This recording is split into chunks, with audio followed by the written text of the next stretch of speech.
Stress eating itu kan orangnya makan terus, tidak kenal waktu, tidak kenal pilihan makanan yang sehat. Akibatnya orangnya jadi gemuk. Iya, kalau gemuk maka resiko-resiko berbagai penyakit, diabetes, resistensi insulin, diabetes, sindrom metabolik, darah tinggi, timbangan naik, stroke, penyakit jantung, obesitas timbangan naik kan. Iya, kolesterol naik, stroke, kolesterol asam urat naik, asam urat naik, sebut aja semuanya ada. Memang benar, penyakit jantung. Nggak bisa lari. Apa yang kita makan masuk ke otak kedua. Otak kedua ngobrol sama otak pertama.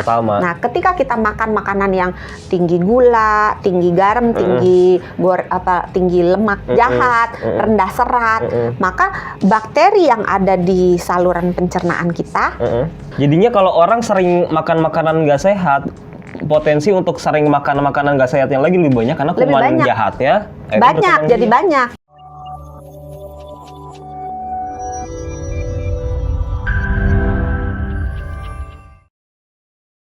Jadinya kalau orang sering makan makanan nggak sehat, potensi untuk sering makan makanan nggak sehat yang lagi lebih banyak karena kuman jahatnya jadi banyak. Gitu. Nah, kuman jahat ini bisa minta dalam tanda kutip ke otak kita untuk nyari makanan buat dia. Jadi si kuman jahat ini ngasih sinyal ke otak, cari dong itu donat, cari dong permen, cari dong biskuit gitu kan. Jadi si kuman jahatnya ini karena jumlahnya banyak memberi sinyal kepada otak supaya kita cenderung memilih makanan yang tidak sehat untuk makanannya dia. Jadi itu lingkaran setan yang terus-terus. Waduh, dan itu akhirnya bisa memicu stres lah ya intinya ya. Pasti bahaya dong ya kalau makanan-makanan yang pemicu stres tuh ya. Bahayanya ya bisa itu tadi ya, kemana-mana ya, ke fisik tadi ya, bikin kegemukan, bikin berbagai penyakit yang terkait dengan kegemukan juga meningkat. Kalau gitu ada nggak makanan yang bisa meredakan stres? Makanan yang meredakan stres, makanan-makanan yang sehat sih sebenarnya ya. Makanan yang mengandung lemak baik, kayak ikan berlemak, kacang-kacangan, alpukat gitu. Terus makanan yang mengandung serat, buah-buahan, sayur-sayuran, dan makanan yang mengandung berbagai antioksidan.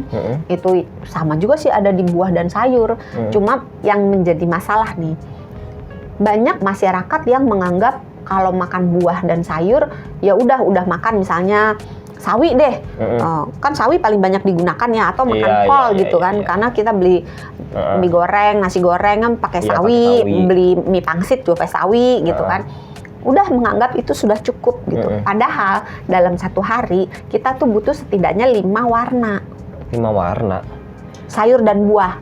Meiji, kuhibi. Terserah. Niunya nggak ada. Boleh diskon 2. Boleh 2. Dalam satu hari dari 7 warna boleh diskon 2. 5 udah harga pas, nggak boleh ditawar lagi. Jadi sehari kita makan minimal 5 warna untuk memenuhi berbagai vitamin dan mineral. Kita tes ya, yang sehat-sehat semua ya, 5 warna ya, sawi hijau. Apalagi ya, pisang kuning misalkan ya. Terus habis tunggu. Pisang yang dimakan kulitnya apa buahnya? Ya buahnya ya. Buahnya warna apa? Putih. Ini jangan bilang kuning. Iya benar ya. Kalau misalnya saya makan buahnya, kalau dia makan kulitnya sah itu. Di saya putih, di Wicak kuning, boleh. Kita rekap nih ya. Terserah, nggak melarang loh. Iya ya. Kita rekap ya. Kulitnya boleh. Nggak ngelarang, beneran. Emang bisa?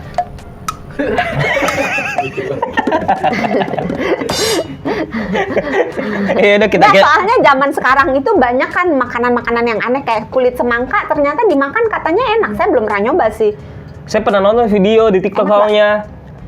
Ada yang makan. Kalau cuma nonton nggak sah. Sama kulitnya simpanse yang makan.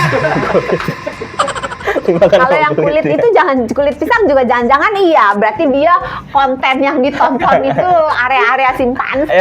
Kita rekap tadi sawi hijau, misalkan buah pisang putih. Terus apa lagi? Kuning terserah, jeruk. Kuning, jeruk. Jeruk dalamnya apa? Dalamnya warna apa? Putih. Kuning ya? Ya udah kuning, anggap aja kuning lah, jeruk.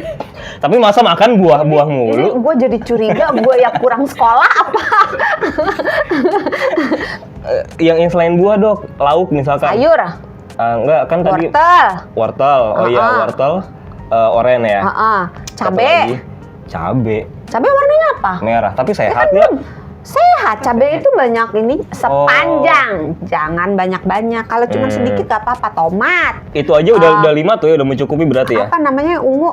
Terong. Oh iya. Banyak itu sayur. aja berarti udah mencukupi ya. Tuh kalau tadi Iya. yang kita bilang ya 5 warna. Oke. Putih tadi udah ya. Yang hitam? Hitam. Oh ini apa Coklat. namanya ayam gosong. Oke dok, terakhir kalau gitu tips dari Dokter Santi untuk mengelola hubungan antara stres dan makanan? Tadi kan saling berhubungan ya. Karena stres dan makanan itu hubungannya timbal balik, stres bisa menyebabkan pilihan makanan buruk, pilihan makanan yang buruk bisa menyebabkan stres, maka itu kalau nggak dibereskan akan seperti lingkaran setan, terus saja nggak berhenti-berhenti. Jadi cut di salah satu, mau di-cut dari kedua belah pihak jauh lebih baik. Kalau nggak sanggup, cut dulu dari salah satu pihak. Apakah kita memilih dulu makan makanan yang sehat, supaya dengan sendirinya pelan-pelan tapi pasti stresnya akan mereda, atau kita cut di stresnya, maka dengan sendirinya pilihan makanannya akan menjadi lebih baik, atau cut dua-duanya, stresnya diberesin, pola makannya diberesin. Jauh lebih baik kalau dua-duanya. Cara mengubah ini pola makan? Cara mengubah pola makan gimana? Pilih makanan-makanan yang ini kalau pada awal ya kan susah ya, dari kita doyannya makanan yang nggak sehat, terus tiba-tiba suruh makan salad gitu kan, gitu kan, suruh makan sayur bening, gitu kan. Ya udah, coba aja memulai, nggak usah muluk-muluk gitu. Coba aja 1 minggu 1 perubahan, misalnya. Saya mau menambah 1 jenis sayur setiap hari. Jadi biasanya cuma sawi doang. Terus ya udah ditambahin lah timun, tambahin seledri, boleh. Tambahin tomat misalnya. Atau biasanya yang kalau suka makan bakso nggak pakai seledri, ini biasain lah pakai seledri. Tambahin gitu. Atau yang biasanya misalnya beli nasi goreng nggak pakai sawi sekarang gitu. Sekarang coba pakai sawi. Beli atau pakai mie goreng, mie kuah biasanya nggak pakai sawi. Biasanya pakai sawi. Ini pengakuan, bukan pertanyaan tapi pengakuan. Sekarang mulai ya, coba ya pakai sayur. Siap loh, gitu. Siap salah. Mulai 1 langkah aja, nggak perlu muluk-muluk gitu. Yang penting mulai.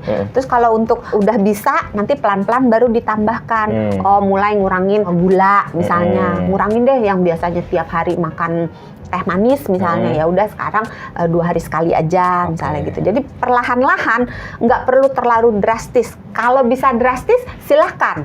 Karena ada beberapa orang yang punya kemampuan pengendalian diri yang kuat, dia bisa langsung berubah dari yang nggak sehat sampai makan sehat dalam waktu sehari gitu. Misalnya pagi ini memutuskan hari ini makan sehat gitu, ya udah langsung gitu. Ya silakan. Tapi kalau nggak bisa pelan-pelan. Terus yang dari stres, kalau mengelola stres itu biasanya dengan kita menjalankan gaya hidup sehat, makan yang benar, olahraga benar, tidur benar gitu ya. Biasanya kemampuan kita mengelola stres itu akan meningkat dengan sendirinya. Nah, mulai mencari jalan keluar, karena stres itu kan bisa dari masalahnya, terus kita melihat masalah itu sebagai sesuatu yang gitu. Jadi bukan hanya masalahnya, tapi respon kita terhadap masalahnya. Nah, ada 2 caranya. Ubah masalahnya atau ubah respon kita. Ubah masalahnya maksudnya ya diberesin. Misalnya nggak punya duit, ya cari duitnya, gitu kan. Stres. Ini saya ngambil gampangnya gitu ya. Atau mengubah persepsi kita terhadap masalah itu. Misalnya nggak punya duit, tapi kalau kita persepsi kita, ya kita hidup segitu juga oke kok, nggak ada masalah gitu. Persepsi kita terhadap sebuah sugesti ya. Bukan sugesti, persepsi. Jadi bagaimana kita melihat, menyikapi sebuah masalah itu akan menentukan kita stresnya stres yang membangun atau stres yang merusak gitu loh. Nah, gampang kan itu, tinggal gampang diomongin. Nah, susah dilakuin. Harusnya gampang dilakuin karena saya nggak minta banyak-banyak gitu. Kalau bisa banyak langsung oke, kalau nggak bisa 1 langkah gitu, nggak ada masalah. Banyak itu 1 langkah. Kan kalau selangkah sehari, besoknya lagi selangkah lagi, kan dikit-dikit lama-lama jadi bukit. Iya. Dan jangan lupa ibadah yang cukup juga ya. Nah, itu juga hubungan kita sama Tuhan juga bisa mengelola stres. Betul. Masya Allah, tabarakallah. Ya, itu dia sahabat semua. Dan jangan lupa juga nggak cuma hubungan kita ke atas ya, tapi juga ke sesama. Jadi punya hubungan yang keluarga, teman, atau orang lain kita nolong atau ditolong. Luar biasa. Itu dia pembicaraan saya dengan Dr. Santi, dokter sekaligus motivator kita untuk hari ini. Jangan lupa untuk di-subscribe terus channel YouTube-nya Sonora FM 92. Nanti kita bakalan membahas lagi topik-topik yang lainnya. Kalau tuh ada yang mau request boleh ya? Boleh di bawah. Komen, Dok, bahas ini. Nanti kita nggak akan pertimbangkan. Kalau gitu kita ketemu lagi. Sony Wicaksono pamit. Dokter Santi. Jangan lupa jaga kesehatan. Karena sehat itu mudah, sehat itu murah.